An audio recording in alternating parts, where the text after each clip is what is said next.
Now, this image is a perfect illustration of the difference in dynamic range between the human eye and even the best digital cameras. Now, as we've discussed previously, the human eye has a dynamic range, again, depending on who you talk to, of between 18 and 25 stops. Certainly more than even the best digital cameras. Digital camera can probably do between 11 and 14 stops of dynamic range, and so you really kind of have to compensate. And I have no problem in adjusting my images to replicate what I actually saw in nature. I don't think there's anything wrong with that at all. And this photo was taken, again, the moon at perigee with the Earth in May of 2012 from the top of Sentinel Dome in Yosemite National Park. Now, as I stood and watched the moon, this is what I saw of the moon. So, the features of the moon were readily available to my eye in this view. So what I'm going to do is I'm going to take the moon here and I'm going to place it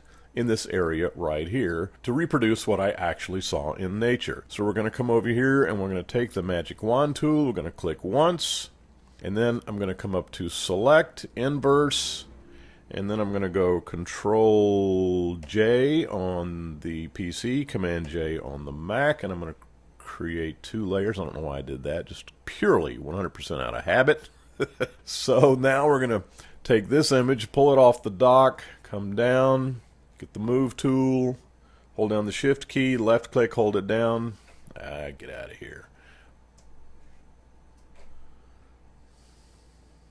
That was bizarre. I do not know why it did that, but in any case, I'm going to go ahead and close this image out because I don't need it anymore, and we're just going to move this right here. But notice it's just ever so slightly smaller, and it doesn't look really kind of right, so we have a few more things to do with this. Let's go ahead and zoom in on it. See, it's got that, I don't know, kind of the ring around it, which we don't need. So the thing we need to do is enlarge it ever so slightly, just enough to cover the edge of what was there. So let's go to Edit, Transform, and we want Scale.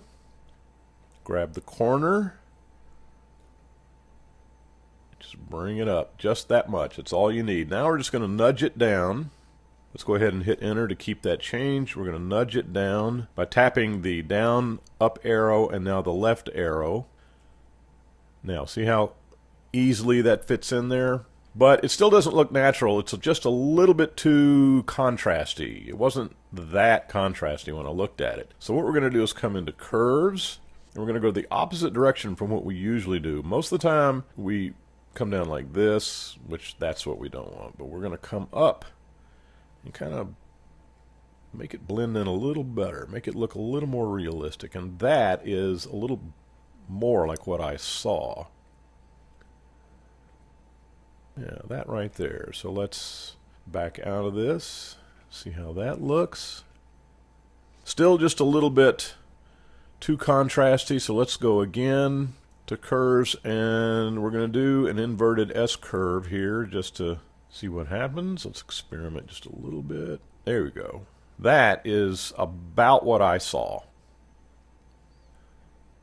That right there. And the white balance is perfect, and everything is perfect about this image in terms of what I actually saw in nature. But I am going to take this background layer, go Control J to establish a copy layer, and then image adjustments, and just a little bit more contrast.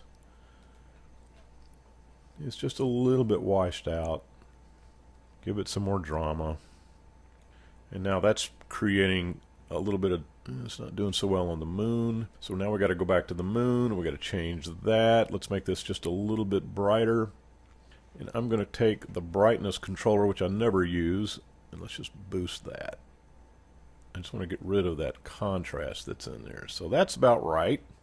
Click OK, and there we have it. Now, you may or may not want to do some more boosting on this. I think probably a little tweak on the saturation would be in order. There we go, yeah. That's looking good. Now, in basic terms, that's how it's done. So, when you want to balance out moonshots, you really have to do composites in order to balance the dynamic range to approximate what the human eye saw. And it's a totally legitimate process, because really all you're trying to do is replicate what you saw in nature when you took the shot.